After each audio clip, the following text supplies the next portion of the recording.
جملے کیا کہنا چاہتا ہوں. حضرت مولانا انور فرمایا کرتے تھے, شاہ جی یہ کہا کرتے تھے, شاہ جی یہ جملے کہا کرتے تھے, میں میدان معاشر میں پہنچوں گا, میری نظر پڑے گی آمنہ کے لال پر, آمنہ کے لال کے پاس پہنچوں گا, میں ادب سے سلام کروں گا, جھک کے سلام کروں گا, آقا کے ہاتھوں کو چوموں گا. میں جب یہ کہوں گا آقا میں عطا اللہ ہوں, میرے نبی کہیں گے میرے نواسے آگے بڑھ, نبی سے بڑھ کر مہربان کون ہے. نبی اپنے سینے سے لگائیں گے اور کہیں گے عطا اللہ چل آج تیرے لیے جنت کے دروازے کھلوا دیتا ہوں, جس دروازے سے تو چاہے جنت میں داخل ہو جا. شاہ جی کہیں گے میں بھی مقام ناز میں آ جاؤں گا, پہلے مقام نیاز ہے, جھک کے سلام کر رہا ہوں, ادب سے سلام کر رہا ہوں, یہ ادب کی جا ہے, لیکن یہاں پر مقام ناز میں آ کر کہوں گا آقا میں اکیلے جنت میں نہیں جاؤں گا. عطا اللہ کس کس کو لے کے جانا ہے. آقا میں صرف اپنے خاندان کی بات نہیں کر رہا ہوں,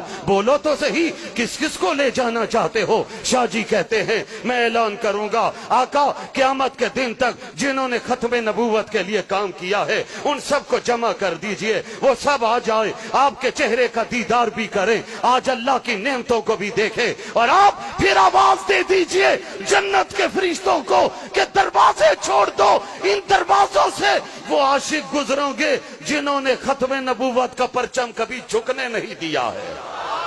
کرو گے کام انشاءاللہ اونچی آواز سے ہاں ضرور کرنا, نہ چھوڑنا, اسی انداز میں کام جاری رکھنا جس انداز میں مفکر اسلام حضرت مولانا مفتی محمود نے, مجاہد ملت مولانا غلام غوث ہزاروی نے, حضرت شیخ الحدیث مولانا عبدالحق نے کام کیا تھا. اور آج کا میرا جوان طلق انک کہتا ہے علماء کا کیا کام ہے اسمبلیوں میں جانے کا, ان کے پاس تو ممبر رسول ہے, انہیں ممبریوں سے کیا پیار ہے. ہاں میرے جوان ہمیں ممبریوں سے پیار نہیں ہے, لیکن تجھ سے ایک بات کہتا ہوں ہمیں ممبر رسول پہ ناز ہے. ان سیکولر لوگوں کو ممبریوں پہ ناز ہے, ہمیں ممبر رسول پہ ناز ہے. اور ان کو جواب والد ماجد کے اس شعر میں دینا چاہتا ہوں, ان سے کہنا چاہتا ہوں سیکولر لابیوں کو, امریکہ کے غلاموں کو, یورپ کے غلاموں کو, ارے تیری جدا پسند میری جدا پسند, تجھ کو خود ہی پسند مجھ کو خدا پسند.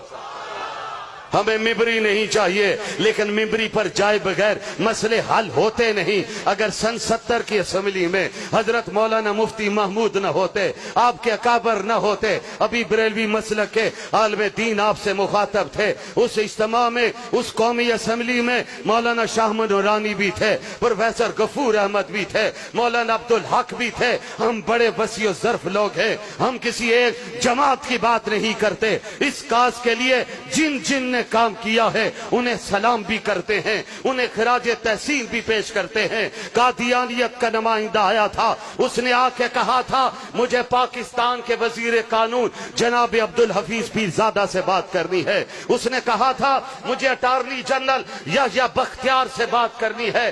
دونوں لوگ دنیا سے چلے گئے. بھٹو صاحب کا دور تھا, جناب ذوالفقار علی بھٹو کا دور تھا.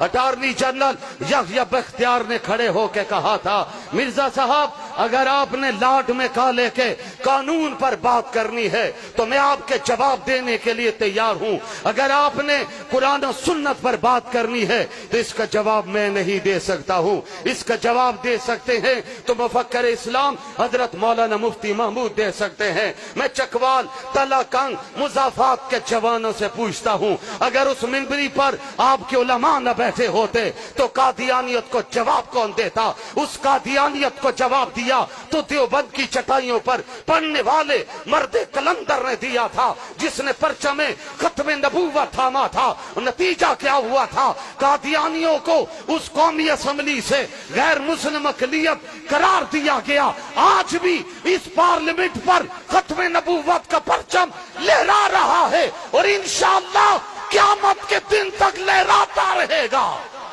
اونچی آواز سے کہو تاج و تخت ختم نبوت, تاج و تخت ختم نبوت, آج قومی اسمبلی میں میرے قائد، آپ کے قائد مولانا فضل الرحمان موجود ہیں۔ مولانا فضل الرحمان کے دور میں شیریں رحمان نے ایک بل پیش کیا تھا جس میں ناموس رسالت کے قانون کو چھیڑنے کا فیصلہ کیا تھا۔